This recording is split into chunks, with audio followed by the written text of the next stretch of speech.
Et c'est ce que nous faisons actuellement. Du coup, j'aimerais vous poser la question de savoir comment vous réagissez face à ces pays africains qui ont des économies qui sont dominées par les relations avec des compagnies occidentales. La différence, vous savez, qu'on a entre les pays qui parlent français et disons-le, le Nigeria, c'est que nous avons pris en main notre propre destinée. Nous contrôlons l'économie de notre pays. Et je préfère m'excuser par rapport à tous les gens que cela va énerver, mais nous contrôlons notre économie.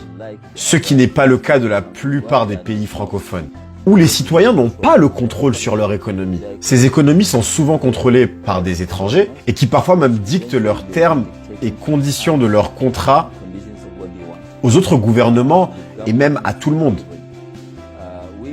Et ce que nous pensons chez Dangote Group, c'est que nous sommes capables de transformer tout cela en allant dans ces différents pays et en investissant. Car ce sont des zones où il y a encore une dizaine d'années, il aurait été impossible de s'attendre à ce qu'un Nigérian aille dans un pays comme la Zambie ou encore le Sénégal par exemple et investir 400 millions de dollars. Le type d'investissement que nous mettons en place, ce n'est pas de mettre la pression sur les institutions financières nationales. Parce que nous n'empruntons pas d'argent localement. Non, nous ramenons notre financement du Nigeria à 100% et nous l'injectons dans le pays. Donc il n'y a pas un seul centime ou dollar qui sort de ce pays.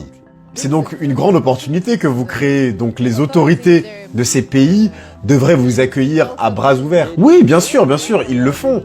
Ils nous accueillent très bien.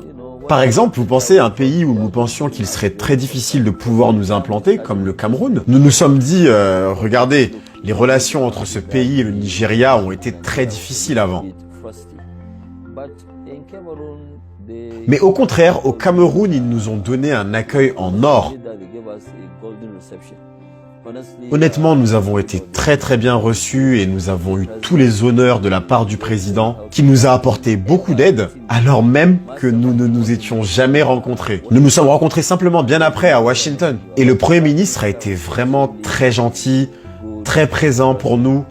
Il a été très simple et il nous a permis de nous rendre compte des opportunités que représente ce pays. Le Cameroun, vous savez, le ministre de l'Industrie, le ministre du Commerce, le ministre des Finances, ils nous ont tous aidés. Il n'y a vraiment rien que nous leur avons demandé qui n'a pas été accordé.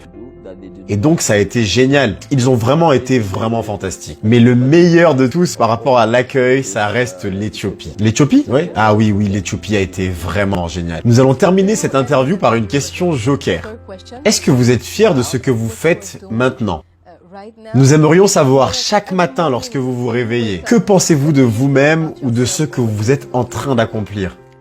Oui, vous savez, je pense que notre entreprise, oui bien sûr, grâce à des gens qui sont exceptionnels, a réalisé de grandes choses. Et nous avons des gens vraiment bons dans l'organisation. Et pour répondre à votre question, lorsque je me réveille le matin, comment est-ce que je me sens? Oui, je me sens très heureux. Je me sens heureux, mais pas totalement accompli, car bien sûr, il nous reste énormément de choses à faire. Et surtout, nous devons libérer l'Afrique économiquement, et cela doit être fait par nous, les Africains. Le seul moyen pour nous de prospérer, c'est que les Africains aient le leadership sur leurs économies. Que les étrangers verront ce que nous sommes en train de faire. Ensuite, ils se joindront à nous pour pouvoir aller plus loin. Bien sûr, nous ne pouvons pas nous développer tout seuls. Nous avons besoin de tout le monde, mais nous devons au moins diriger. Et quand je vois le futur, là, je deviens un homme encore plus heureux. Mais bien sûr, nous n'y sommes pas encore parvenus. Parce que quand je regarde le futur et que je me dis que rien n'est impossible dans cette vie, c'est vraiment un sentiment très plaisant. Une personne m'a demandé quel est votre objectif dans ce cas? Et je lui ai répondu que je n'en avais pas. Mais il n'y a rien qui est impossible. Et arrivez-vous du coup parfois à prendre quand même quelques breaks?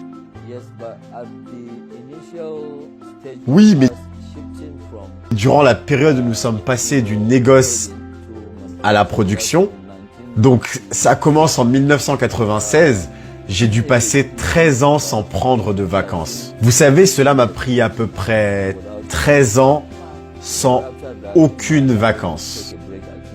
Mais vous savez, j'ai appris de cela et maintenant j'essaye de prendre au moins un break de temps en temps, au moins une fois par an. Et j'essaie également de me reposer au maximum durant le week-end, autant que je le peux, car j'ai pour habitude de travailler le samedi également.